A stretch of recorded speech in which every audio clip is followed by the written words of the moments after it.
ஒரு இமாம், ஒரு ஹதீப் இந்த தர்மத்துடைய தாற்பயத்தை சொல்லும் பொழுது ஒரு சம்பவத்தை, ஒரு கிஸ்ஸாவை கூறியிருக்கிறார். சகோதரர்களே, ஒரு மகன், ஒரு வாலிபர் தன்னுடைய காரியாலயத்தில் இருக்கிறார். அந்த நேரத்தில் அவருக்கு ஒரு போன் கால் வருகின்றது. உங்களுடைய தாய் ரொம்ப சீரியஸாக நோய்வாய்ப்பட்டு ரொம்ப வருத்தமாக வைத்தியசாலையில் கொண்டு போய் சேர்க்கப்பட்டிருக்கின்றது என்ற ஒரு துக்கமான செய்தி அவருக்கு வந்த உடனே அவருடைய தாய் என்றால் அதற்கு பின்னால் தான் மற்றவர்கள் எல்லாம், அந்த தாயுடைய அன்பு, தாயுடைய பாசம், அது வேறொரு தலைப்பு. உடனே என்ன செய்தார்? தன்னுடைய வாகனத்தை எடுத்து காரியாலயத்திலிருந்து, ஆபீஸிலிருந்து தாயை பார்ப்பதற்காக வேண்டி வெளியானார்.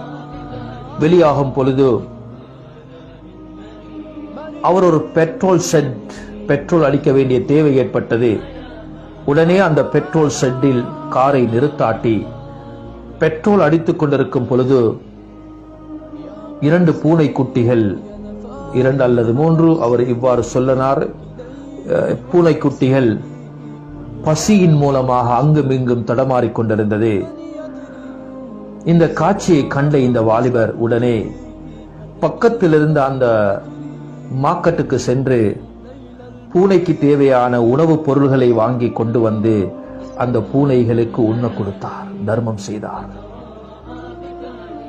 சகோதரர்களே, மனிதர்களுக்கு அல்ல, உறவுகளுக்கு அல்ல, வாய் பேச முடியாத சாதாரண அல்லாஹ்வுடைய படைப்புகளில் ஆகிய பூனை குட்டிகளுக்கு அந்த உணவை தர்மமாக கொடுத்தார், சதகாவாக செய்தார், வயிறை நிரப்பினார். திரும்ப பெட்ரோலை அடித்துவிட்டு தன்னுடைய வாகனத்தை எடுத்து வைத்தியசாலைக்கு சென்றார். அங்கு போய் பார்த்த நேரத்தில் அந்த ஐசியூவில் உம்மா, தன்னுடைய தாய் இருக்கவில்லை. இவருடைய எண்ணத்தில் வந்தது, தாய் இறந்து விட்டாலோ என்று எண்ணி ஒரு வைத்தியரை சந்தித்து, என்னுடைய தாயுடைய நிலைமை என்ன, இப்பொழுது நிலைமை என்ன என்று கேட்ட பொழுது அவருக்கு சொல்லப்பட்டது, உங்களுடைய தாய் ஐசியூவிலிருந்து வெளியே எடுக்கப்பட்டு நார்மல் வார்டில் அனுமதி அளிக்கப்பட்டிருக்கிறாள். இப்ப மாஷா அல்லாஹ் ஓகே, ஒரு அளவு குணமாகி இருக்கிறாள் என்ற செய்தி சொன்ன உடனே சந்தோஷம் அடைந்தாரு. தாயிடத்தில் போனாரு. தாயிடத்தில் கேட்டாரு, தாய் ரொம்ப ஆரோக்கியமா இருக்கிறீர்களா? அந்த தாய் ஒரு விடயத்தை சொன்னார். மகனே, நான் ஐசியூவில் இருக்கும் பொழுது என்னை அறியாமல் உறக்கம் போய் எனக்கு ஒரு கனவு வந்தது. ஒரு கனவை நான் கண்டேன். அந்த கனவில் 2 பூனை குட்டிகள் 2 கைகளை உயர்த்தி என்னுடைய ஆஃபியத்துக்காக வேண்டிய, ஆரோக்கியத்துக்காக வேண்டிய துஆ செய்ததை நான் கண்டேன் என்று சொன்னார். சகோதரர்களே, அந்த தாயுடைய பதிலை கேட்டு இந்த வாலிபர் அழ ஆரம்பித்தார். அவர் செய்த தர்மம் ஒரு நோயாளியை சுகப்படுத்தியது, தன்னுடைய தாயை சுகப்படுத்தியது.